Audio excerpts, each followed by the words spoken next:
One treasure that Nebuchadnezzar couldn't get his hands on, or didn't get his hands on, was what? What was the main treasure that The ark. The ark. didn't get his hands on the ark? So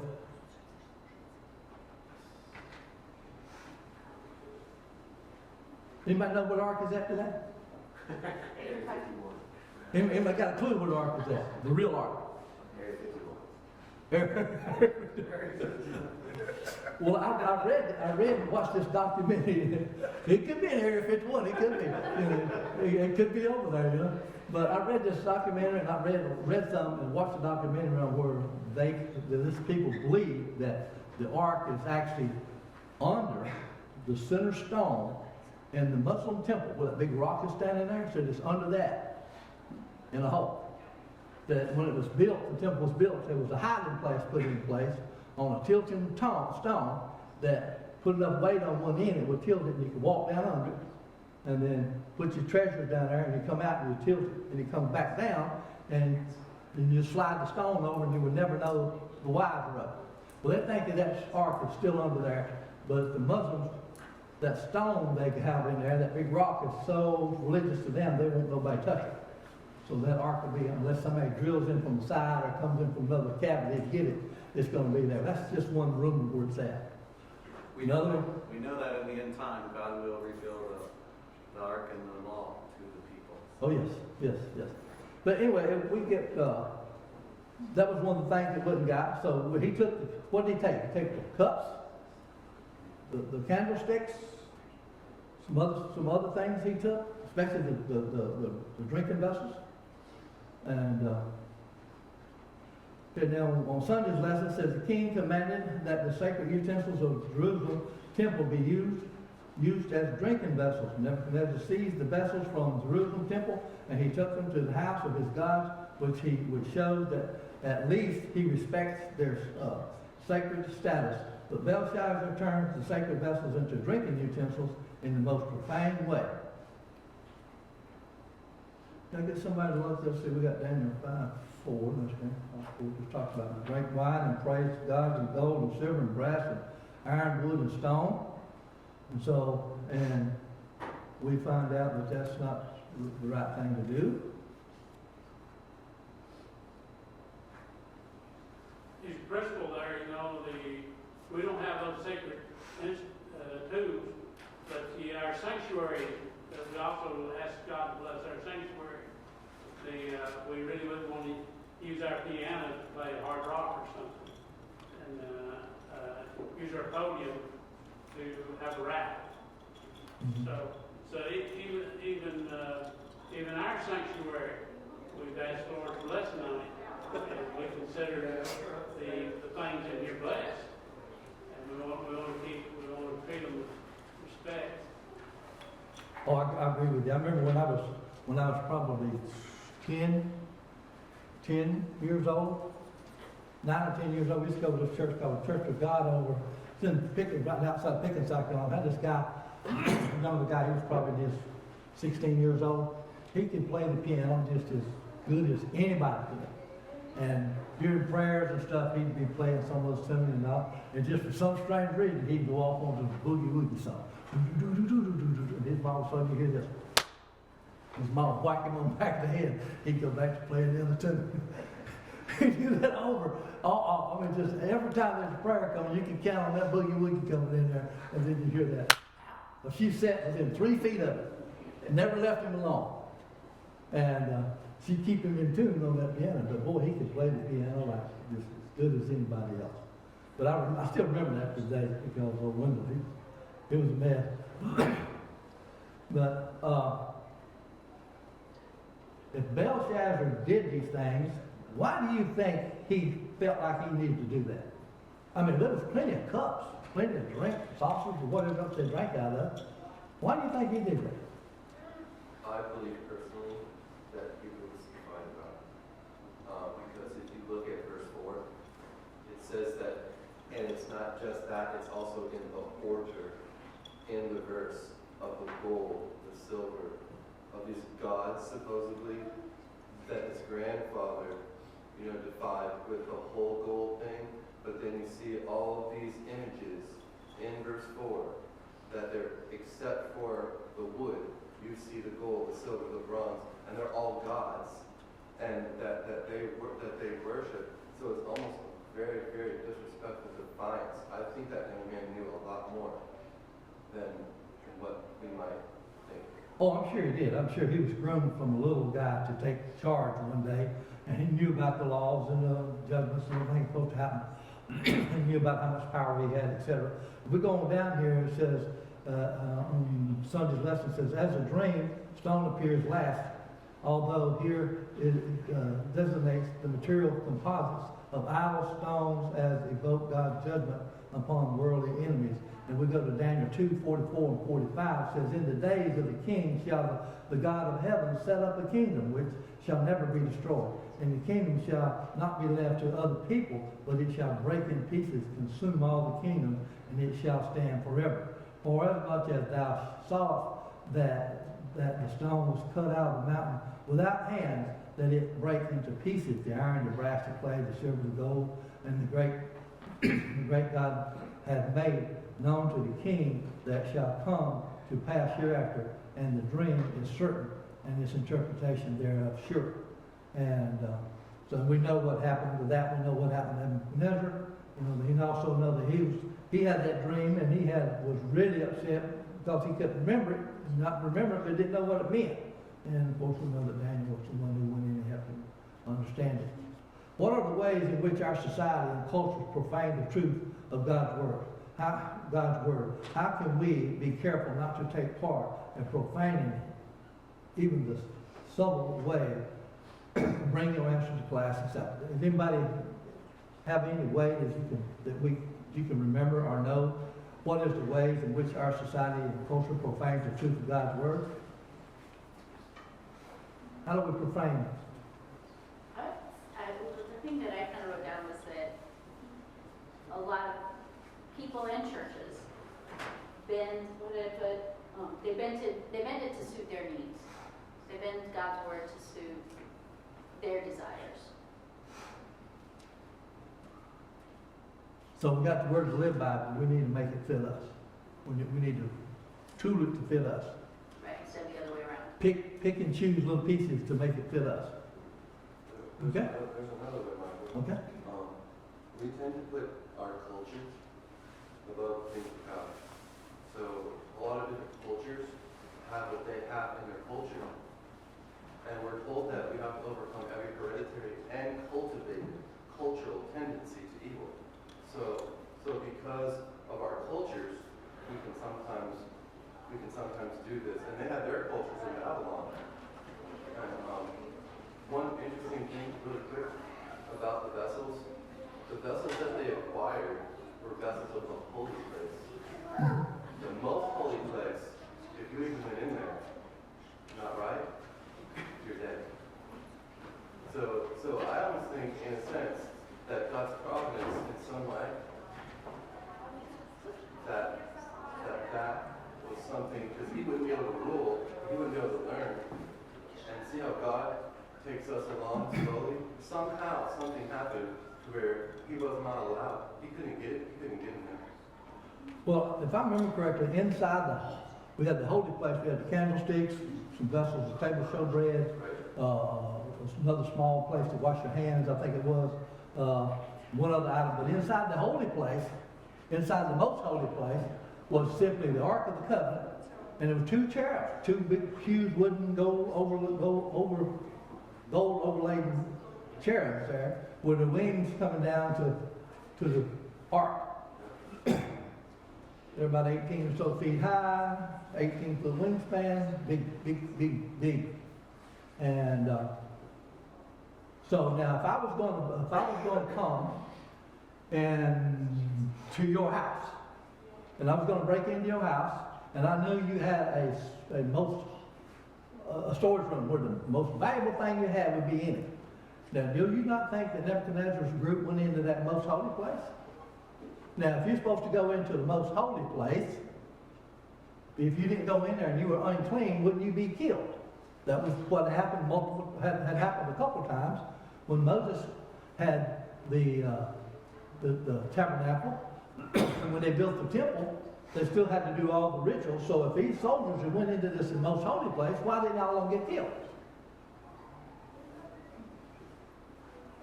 There's a thought that the time Nebuchadnezzar got there, that the Ark of the Covenant was done gone. The Shekinah glory was not there. So we're looking at the Ark of the Covenant as being the most valuable thing that was there inside the most holy place. And God's presence was with that ark. So when the ark went away, God's presence went away too? And so, I think you go back to I think that happened when the Assyrians attacked. They hit the thing from the Assyrians. I think it was the Ark of the Covenant was done gone time Nebuchadnezzar got there. And my glory wasn't there. The other people went into that most holy place later on. I think Periodotus, I think that's his name. When he invaded, he went into the most holy place. He was really disappointed the only thing there was a rock. Yeah, and I can see his disappointment, and I'd say Nebuchadnezzar doing the same thing, going inside there, there's nothing in there. And just kind of wondering, if that was happening, why didn't that happen then? But of course we know that the Lord's told him that, hey, if you don't do these things, this horde from the north going to come down, they're going to take you over, and eventually he let it happen, and that's what happened.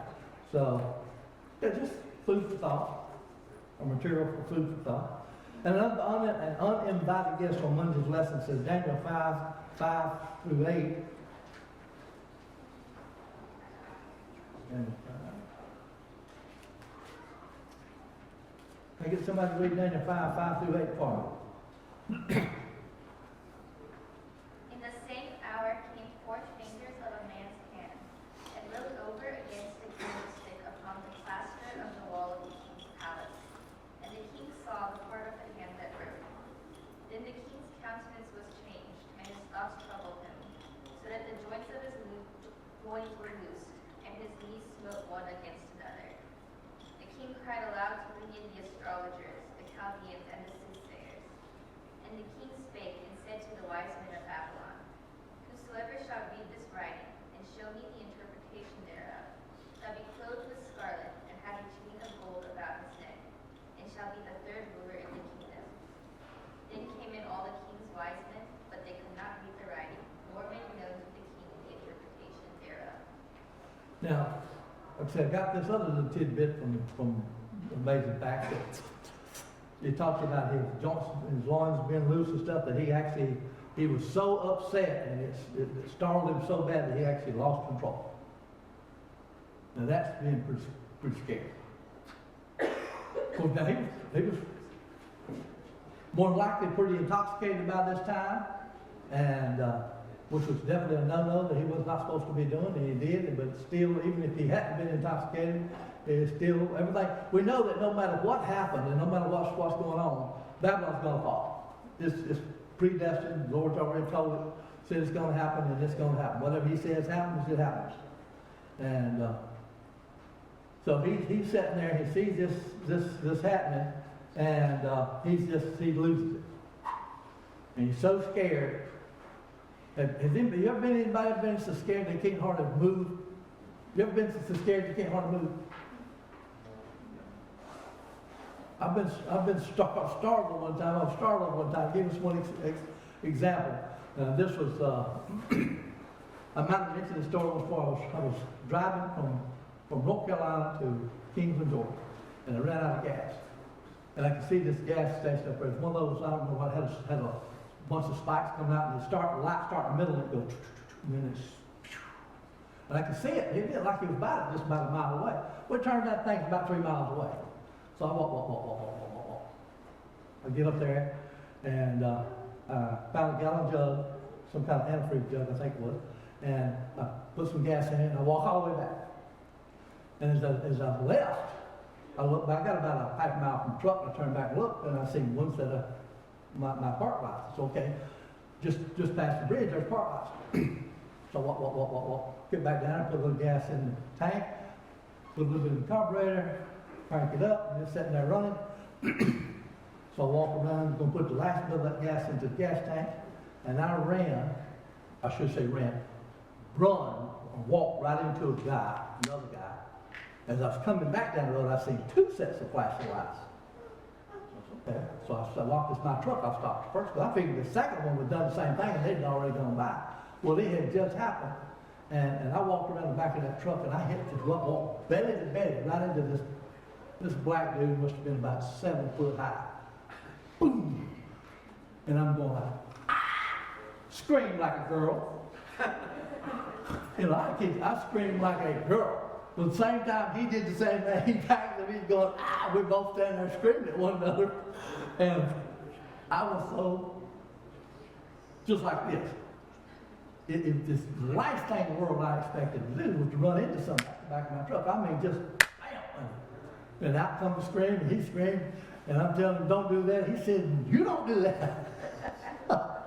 And so we needed to have, we had a little shaking moment there for a minute, so we kind of calmed down and realized that neither one of us was going to kill the other one, you know, because that's the first thing that goes to your mind. I'm about to die, you know. And so I was literally petrified, and it took me just a few moments to calm down and him to calm down. And his had his son with him.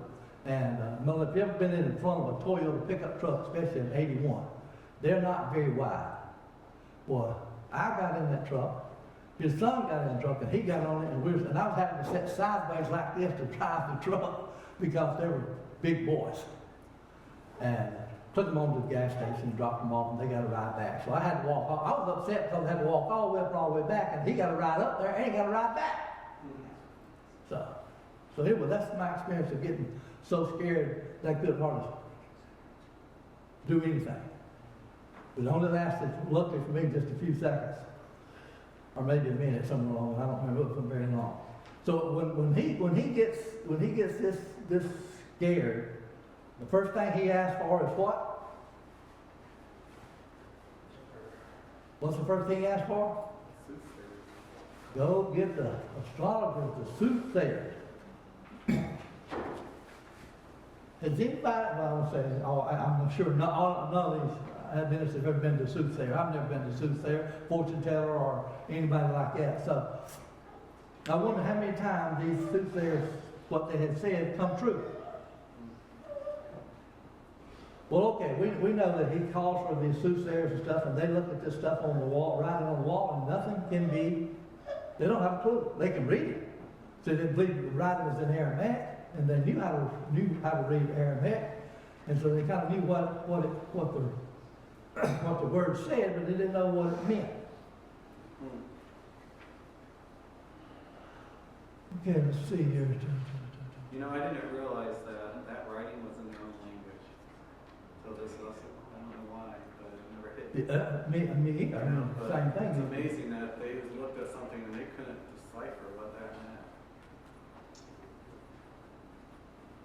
I think it's just like we read the Bible, and the Bible says only the people that are wise will understand the same thing. If you cannot discern the spiritual things, you cannot interpret the holy things out. I have that sometimes too. So, True, you know, you make the Bible mean anything. You talk with different people that take some of the same verses that you use and come up with some really out there interpretation of it. So when you study Scripture, you got to get God's flow to understand it. I think it's pretty clear to me now, but it wasn't so clear when I first started. You know, it's really to read into it what you want to read into it. And so even in this age, you can have a lot of different interpretations of the Scripture. oh yeah, if you read a little further over in Daniel, it talks about a 2-horned goat, and then or 2-horned ram, and then a goat. And if you'd just picked up that verse and started reading it, you wouldn't have a clue what it was talking about. You know, the goat running down the hill, running in full speed, running into the ram, and breaking the ram's horns, and so forth. You wouldn't have a clue what it was talking about. But if you go back and you find out from Daniel's beginning who these powers are, it falls in place. And then, like I said, Daniel gives another interpretation, and then we'll go into Revelation, and you see it from the beginning to the end, and then from the end back to the beginning. It kind of does a little twist, but it all makes a little more sense. But do I have a full understanding, as I say, I can etch it in stone? No, there's still some areas that I'm still trying to work out on exactly what this is and why and how long that time frame was and exactly how long they were between the time it ended when they left Babylon to go back home to 1844, etc. There's a whole lot of stuff there. But we go to Psalms 96:5 says, "For all the gods of the nations are idols, but the Lord made the heavens." And then we need to go to Colossians 1, 15 through 17 says, Who is the image of the invisible God, the firstborn of every creature? For by him were all things created that are in heaven and that are in earth, visible and invisible, whether there be thrones or dominions, principalities or power. All things were created by him, for him. And we're talking about, of course, who?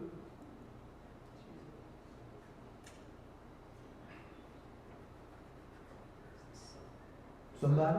The Son. Jesus. Oh, yeah, Jesus, right, okay. Just get a little help from time to time.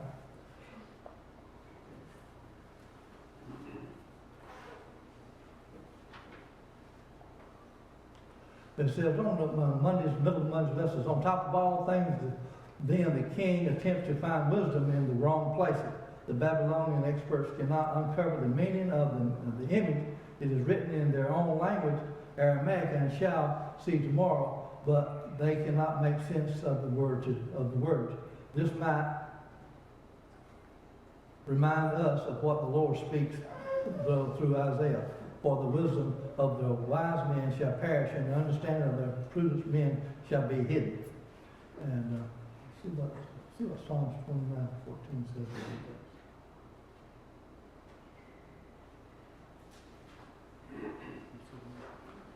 I'm sorry, I said it's from Psalms? It's Isaiah. Sorry.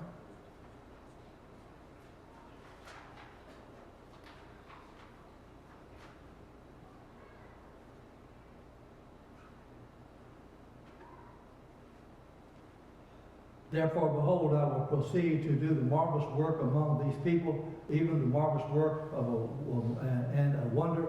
For the wisdom of their wise men shall perish, and the understanding of the prudent men shall be hidden. Again, it says, enter the queen. Tuesday's lesson says, enter the queen. But before we go to Tuesday's lesson, let's go to the bottom of Monday's lessons. Think about the rewards we're going to be and given what will soon to follow him.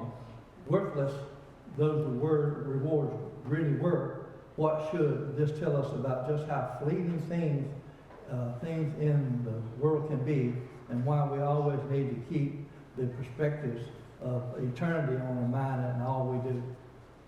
So we all have stuff that we cherish. But if you take that stuff and you put it in perspective, what is it? It's just stuff. There's a Bible verse in Mark, chapter 36. It says, "What shall it profit a man in the whole world and lose his soul?" So, And I thought that was really interesting. And there was one last thing on Monday that was really awesome to me, was that it says about parallel.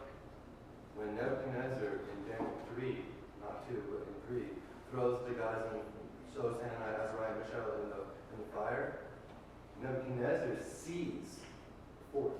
mm-hmm. He catches this, not somebody else. And then the grandson, he catches the writing on the wall. And there's only 4 times in the Bible where writing is on the wall, and all 4 is Jesus. Mm-hmm.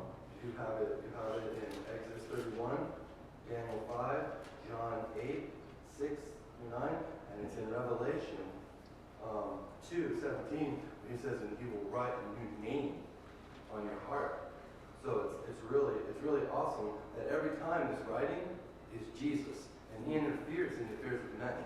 So he caught his attention, and he can catch ours too at any moment if we're watching. Oh yeah. I agree with you. We, as we learn, I can't say anything about anybody else, but I just want to speak for myself with that. As the more I learned when I first came into the Adventist church and the Adventist message, and I was about dumb as a rock, as far as biblical stuff goes. I'm still not much smarter than a rock. Yes. I'm going to build on what Charlie said. Also, those handwritings that Jesus wrote with his own finger, we believe, right? The first one was the law. The second one was judgment. The third one is when he wrote in the dirt for the woman who was brought to him caught in the act. So it was, you could say, grace or forgiveness, right? And the last one he writes when he writes a new character, name on our heart, is redemption or forgiveness, or however you want to think about it. So I mean, it's interesting, the four concepts that he writes, it's not just what that he did, but what he wrote, and the sequence of those events, I think, is neat. Oh, yeah, I was going to say, but the more I have read and studied and looked and learned about the Bible, a lot of this stuff is becoming clearer and clearer. That we're definitely, this book was written by a supreme being. We were created by a supreme being. You can call him supreme being, you can call him God, you can call him God of gods or King of kings, whatever you want to call him. But we definitely are made with an intelligent design that has yet to be duplicated. And like I said, the more I read this stuff, I understand that even, like I say, the Isaiah prophesied about Darius coming in and doing what, Cyrus coming in and doing what he's doing. And then it come true. And then Daniel foreseeing this dream through God's interpretation of what was going to happen. And then these things happen, one right after the other, in sessions, just like they're supposed to do. And the Bible speaks of it. Then you can go back and look at the history books. Now it's the internet. Go to the internet, look at. But the encyclopedias back then, they had encyclopedias. Everybody had encyclopedias. And you go back at those things and look at the history and find these kingdoms falling in line, just like they said. They came in, names of them were there, people did what they was going to do, did what they're supposed to do, and then this one went away and another one picked up and took its place, just like the Bible says it's going to be done. Now, a lot of people can predict some pieces of the future, but they can't predict the future 300 or 400 years in advance, but the Bible did. So that should be enough for us to remember that, hey, whatever this thing says, is we can take it to the bank, as they say, because it's worth putting in the bank. If it's worth putting in the bank, it's worth saving, right? Supposedly, anyway. So, Judas lesson says, enter the queen. Daniel 5, 9 through 12. Next, somebody read Daniel 5, 9 through 12. In the same hour, the fingers of a man's hand appeared and wrote opposite the lampstand on the plaster of the wall of the king's palace. And the king saw the part of the hand that wrote. Then the king's countenance changed, and his thoughts troubled him, so that the joints of his hips were loosened, and his knees knocked against each other. The king cried aloud to bring in the astrologers, the Chaldeans, and the soothsayers. The king spoke, saying to the wise men of Babylon, whoever reads this writing and tells me its interpretation shall be clothed with purple and have a chain of gold around his neck, and he shall be the third ruler in the kingdom. Now all the king's wise men came, but they could not read the writing or make known to the king its interpretation. Then King Belshazzar was greatly troubled. His countenance was changed, and his lords were astonished. The queen, because of the words of the king and his lords, came to the banquet hall. The queen spoke, saying, O king, live forever. Do not let your thoughts trouble you, nor let your countenance change. There is a man in your kingdom in whom is the spirit of the holy God. And in the days of your father, light and understanding and wisdom, like the wisdom of the gods, were found in him. And King Nebuchadnezzar, your father the king, made him chief of the magicians, astrologers, Chaldeans, and soothsayers. Inasmuch as an excellent spirit, knowledge, understanding, interpreting dreams, solving riddles, and explaining enigmas were found in this Daniel, whom the king named Belteshazzar. Now let Daniel be called, and he will give the interpretation. So now we know from earlier, when we first started, that Belshazzar knew about Daniel. He knew about the dream that his grandfather had. He knew that Daniel was the one that had interpreted it. And you wonder why he asked for all the soothsayers and the astrologers and everything else first. Was Daniel done totally out of the picture? Daniel had been forgotten about. Of course, by Belshazzar, he has obviously been forgotten. So it takes the queen, his mother, to come in and say, you know, hey, there's this guy. You might want to call him in here and let him, you know, talk to him about this.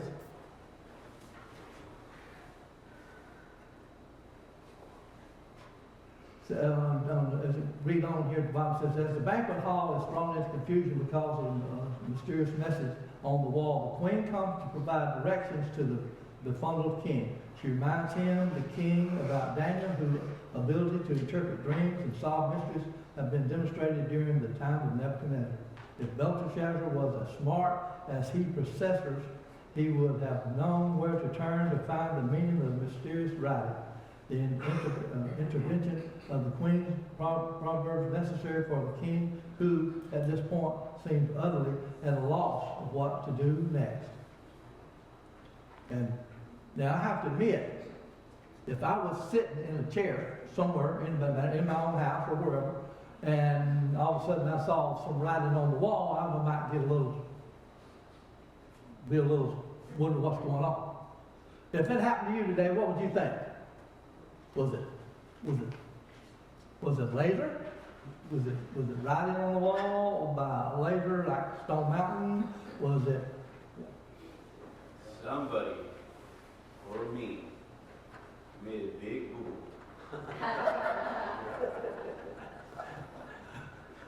somebody or me made a big boo-boo?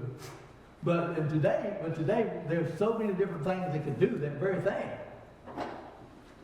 That you can be Well, faked I out. think your tendency is to explain it with science and technology, but that's not, I don't think their tendency would have been, right? Their tendency would have been to say it's, the gods are talking to me. Again, and he would have probably been true whether it was, the small d or the big G, whether it's a demon or whether it was, Jesus in this case. Oh, I agree with you, Joe. Because we can go, each time God is trying to do something good, we look at the adversary doing something, the exact same thing, trying to show another power in a different direction. We go back to Moses, when Moses laid his staff down onto the ground, and then the king, the Pharaoh, says, "Oh, piece of cake. My guys can do that." So they bring their staffs out, lay the staffs down, they turn into snakes. So okay then, so we know that Lucifer has enough power to make two sticks turn into snakes. But God's snake does what to those two snakes? Eats them up. And then turns itself back into a stick. I think he was in denial that the one thing he didn't want to do was to recognize God of Daniel. The minute he calls Daniel, he's recognizing Daniel's God. And that's what he didn't want to do. He's just been making fun of Daniel's God, but he was nosy pencils to get drunk on. And so it goes against what he just did. He made fun of, mocked, and now all of a sudden now he's calling on the one that knows the true God. And so that's what he did want to do, was call him down. See, I look at this just a little bit different. I look at Nebuchadnezzar, they took those vessels and they put them in his storage house. And he told them, stay out of that room. Don't touch them. If you touch those vessels, I'll whoop up on your back. No matter whoever it was. Down through the line, cut your arms off or whatever you might have done at one point in time. But now this has been many years later. So the grandson comes in, and the grandson loses, he hears this warning, stay out of this room, stay out of this room, and now he's there by himself and he's got reign of the kingdom. He's going like, I'm going to go and I'm going to drink out of those vessels. So let's go get them and let's see what they look like. Let's see what they look like. See how wine looks in them. That's what I look at. That he did that, as well as, of course, he knew the significance of it. Yes. Yeah, but I think more along the lines. I took the line up of where Wayne was going. Because when they brought the articles back, they put them into temples of their gods because they were godly articles. So they thought, well, we'll just put all the godly utensils together. So I think they were in the temples. I wouldn't doubt that they were like hidden away or something. They were probably stored in the temples of whatever gods they were. And I think there's clear. And I think we're supposed to be able to tie that together because he said, bring the articles of gold and silver and so on and so forth. He knows that he is the head of gold, his granddad was at least, right? And so if you notice, when they bring the gold and the silver articles, but he only drinks out of the gold ones. So it says of a few verses before, I don't remember where, so they brought the gold vessels and they began to take to the temple of the house, right? In verse 3 or something, they drank from it. So again, he specifically picks the gold ones that are from the temple of the god of the one that he's mocking. So I think we're supposed to be able to draw that line to say he's not just making fun of any god, he's specifically picking on the God of the Hebrews.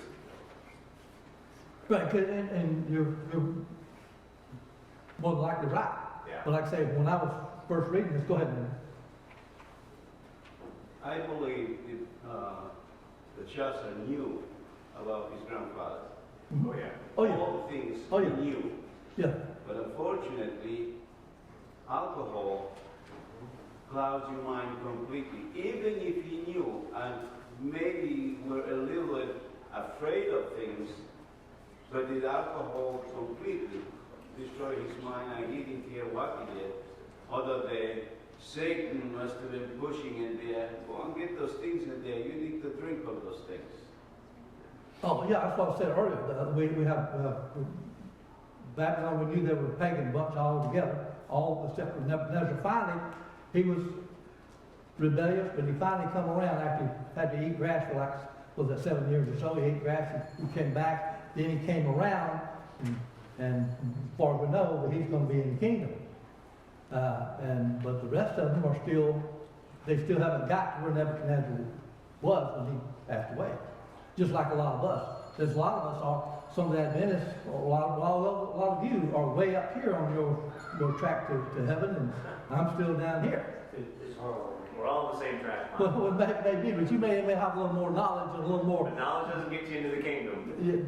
dedication and so forth than others. So Let's be very clear, knowledge does not get you in the kingdom. The devil knows the Bible better than anybody in this room.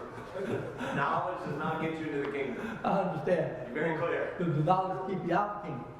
What's that? Will knowledge keep you out of the kingdom? Yeah. Choice is what it gets you There in. we go. And making a bad choice is what Belshazzar did today, right? Yeah, go ahead. The question on Tuesday, the second part of the question says, what does it say about him? Or else, what does it say about him? That he seems ignorant of even in his existence. So this is an interesting thing, because we just hit on it. I actually wrote down Proverbs 31:4 on that because of the alcohol. But what I saw in this was we have to be very careful who we choose to surround ourselves with. Amen. Because that's what's going on here. He went and he got the soothsayers and all these people, and the reason why I brought it, why I was bringing up in Sunday about 5:4, verse 5:4, that young man knew what he was doing, and we've been sharing that he took the gold vessels and he did this and this. He knew what he was doing. Yeah. When that thing come up, when Jesus' hand came on that wall, it was like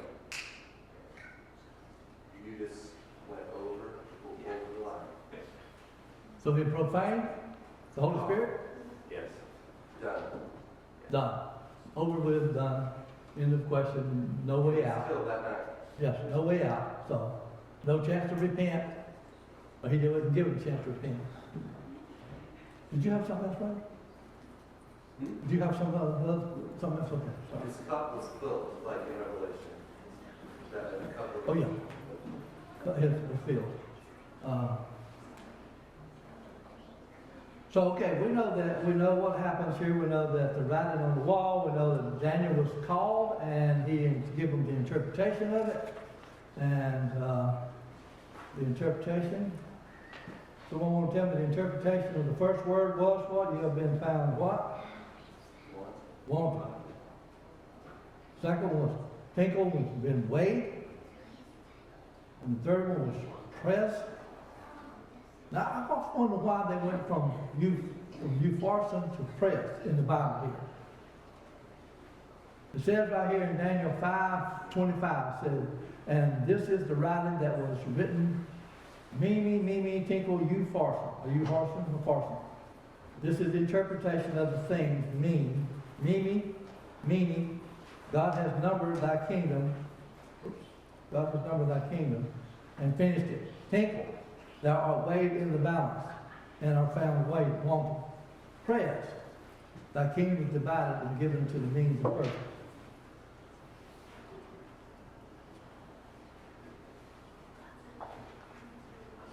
Then commanded Belshazzar, and they clothed Daniel with scarlet, and put a chain of gold about his neck, and made a proclamation concerning him that he should be the third in the kingdom, third ruler in the kingdom.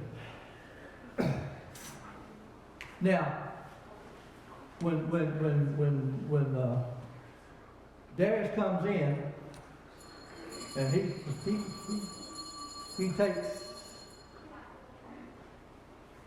We're about out of time. That's what that means. Okay. I thought that might have been the first bit. No, second. Okay. So, okay, we'll see that. That night Belshazzar, the king of the Chaldeans, was slain. And Darius and the Medes took the kingdom, being about 80 and 2 years. 2 years old. So, okay, now he had just gotten the interpretation, what was happening, and just shortly after that, skewered like a shish kebab. Right there in his chair. Killed instantly. Now, Daniel was still in the room, and that was one of the first things that they do. They go in and kill the king, the president, the vice president, secretary of state, and so forth and so on. You think Darius had already had some information on Daniel? About Daniel, who Daniel was? No? Okay, I'm getting the... Just being right there. I'm guessing Daniel did not take the purple robe. He did not put the gold chain around his neck. He didn't want any of that. He said, that's no doubt. It says, yeah, they commanded Belshazzar to clothe Daniel with scarlet. It says, commanded, he may not live long enough to get it all out. Take it right off. He might have just took it right off and said, you know, like, he said, can you hear Darius go, where's the king? He go out. He go out. Okay, let's bow our heads with it. You know, I have to admit, when I'm here at church, I like to have fun. I like to throw a little, make a little joke here and there about it. It's not, none of this stuff is funny. But you can put a little humor in, because I know God has a sense of humor. Simply today, with this writing on the wall, that's God showing a sense of humor. He said, this is true, this is real, this is hardcore, this is exactly what's going to happen. But yet, it's a little humor. So please don't get me wrong when I make light of some of this stuff. This is history, it's written down, it's true, it's accurate, and we can live by it. So let's bow our heads. Gracious Lord, again, we just want to praise your name, Lord, and ask you to be merciful with us, Lord. We thank you for showing us that little bit of humor from time to time, that indeed you are a God of love, a God of kindness, and we ask you to continue to be merciful with us. Let your angels take charge of us all. Again, open our hearts and minds, and let us be better understanding of your word. Lord, again, be with the speaker today, and keep us all safe. Thank you again for loving us. Look after our children. We ask you to thank you in the name of Jesus. Amen. Thank all of you for your